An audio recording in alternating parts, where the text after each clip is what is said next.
मुजफ्फरनगर की मीरापुर विधानसभा उपचुनाव में भाजपा रालोद प्रत्याशी मिथिलेश पाल की हुई जीत, सुंबुल राणा को देखना पड़ा हार का मुंह। भाजपा रालोद प्रत्याशी मिथिलेश पाल 30,426 मतों से विजय हुई, तो वहीं हाजी गुलरेज सिद्दीकी उर्फ राजू आड़ती ने भी आरएलडी प्रत्याशी मिथिलेश पाल को जीत की बधाई दी, साथ ही ढोल वालों को 500 देकर खुशी का इजहार किया।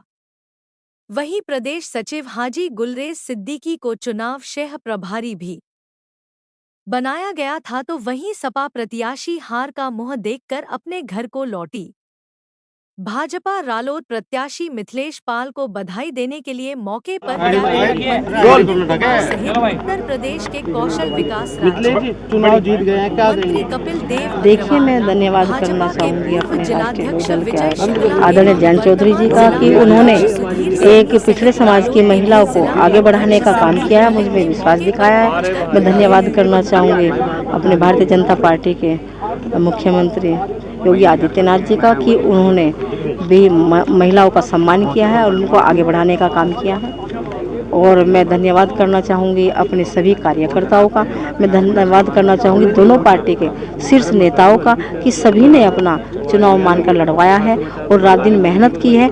ये उसी मेहनत का परिणाम है और जनता ने भी, मीरापुर विधानसभा की जनता ने भी अपने आप को मिथिलेश पाल बनकर चुनाव लड़वाया है और अपना आशीर्वाद देकर, अपना वोट और सपोर्ट देकर विजय बनाने का काम किया। धन्यवाद, नमस्कार। विपक्ष के लिए क्या कहेंगे जिस तरीके से वे अब उसके क्या, देखो, नो कमेंट, मैं उसके लिए कोई कमेंट नहीं करना चाहती। बड़ी जीत दर्ज की है प्रत्याशी ने पार्टी की, क्या कहेंगे? देखो, ये जो बड़ी जीत है इसका पूरा श्रेय हमारे नेतृत्व को जाता है, माननीय मुख्यमंत्री योगी आदित्यनाथ जी को जाता है, आदरणीय चौधरी जयंत जी के जाता है, इन दोनों नेताओं की रणनीति को जाता है और उससे बड़ा श्रेय इस क्षेत्र के तमाम सभी सम्मानित मतदाताओं को जाता है जिन्होंने वोट कास्ट करने का काम किया है और मिथिलेश जी को एक बड़ी जीत, अंतर से जिताने का जो काम किया है। हम धन्यवाद और आभार व्यक्त करते हैं मीरापुर क्षेत्र के तमाम सभी लोगों का, नेताओं का, दोनों पार्टी के कार्यकर्ताओं का, जिन्होंने ज़मीनी स्तर पर जाकर और एक स्ट्रेटेजी के साथ में काम करने का काम किया है और मैं बधाई देता हूं, शुभकामनाएं देता हूं। बड़ी रणनीति का जिक्र किया है और विपक्ष लगातार कह रहा है कि मुस्लिम मतदाताओं को वोट डालने नहीं दिया गया, तो क्या रणनीति का हिस्सा था आपकी? नहीं, ये हमारी रणनीति का कोई हिस्सा नहीं था। देखो, मुस्लिमों में डिवाइडेशन की स्थिति रिजल्ट के आधार पर नजर आ रही है और वो सर्वविदित है और हमारी रणनीति थी कि हम सब लोगों को साथ लेकर चले, सब लोगों को साथ लेकर चले। ऐसा नहीं है जो मिथिलेश पाल जी को जो वोट मिल रहे हैं उनमें एक मुस्लिम समाज का भी एक तबके ने वोट दिया है, ये कहना गलत है। इसलिए हम कह रहे हैं कि सर्व समाज के लोगों की जीत है और रणनीति हर चुनाव में किसी भी प्रत्याशी को, किसी पार्टी को अपनानी चाहिए।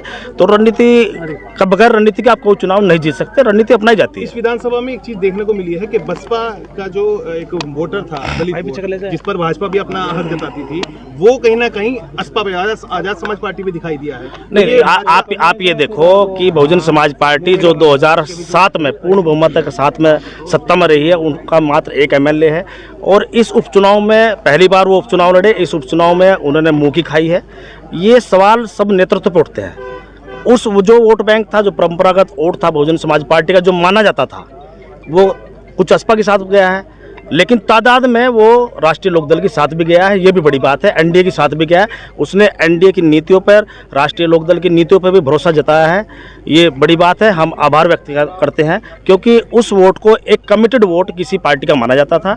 उसने इन सब चीज़ों को धता बताने का काम किया है और राष्ट्रीय लोकदल के नेतृत्व पर, भारतीय जनता पार्टी के नेतृत्व पर, एनडीए के नेतृत्व पर एक विश्वास जताया। हम उनका आभार व्यक्त करते हैं। मंथन करेंगे कि जिस तरह से दलित वोट अभी भी कहीं ना कहीं भाजपा से दूर है। देखो, एक बात सुनो, बड़ी बात होती है राजनीति में या सरकार में हिस्सेदारी और भागीदारी की। आज अनिल कुमार एक कैबिनेट मिनिस्टर के रूप में आप लोगों के समक्ष है। ये एनडीए की सरकार में है और राष्ट्रीय लोकदल ने एक दलित समाज के बेटे को बड़ा सम्मान कैबिनेट के रूप में देने का काम किया है। इन सब चीज़ों का बहुत फर्क पड़ता है। तो ये सब चीज़ें लोगों के सामने हैं और जो दलित समाज है वो एक राजनीतिक सोच रखने वाला समाज है और उन्होंने एक राजनीतिक सोच का एक परिचय दिया है। ये अच्छी बात है, हम उनको बधाई देते हैं। पार्टी ने एक बड़ी जिम्मेदारी आपके कंधों पे दी थी विधानसभा से, बखूबी निभाई है।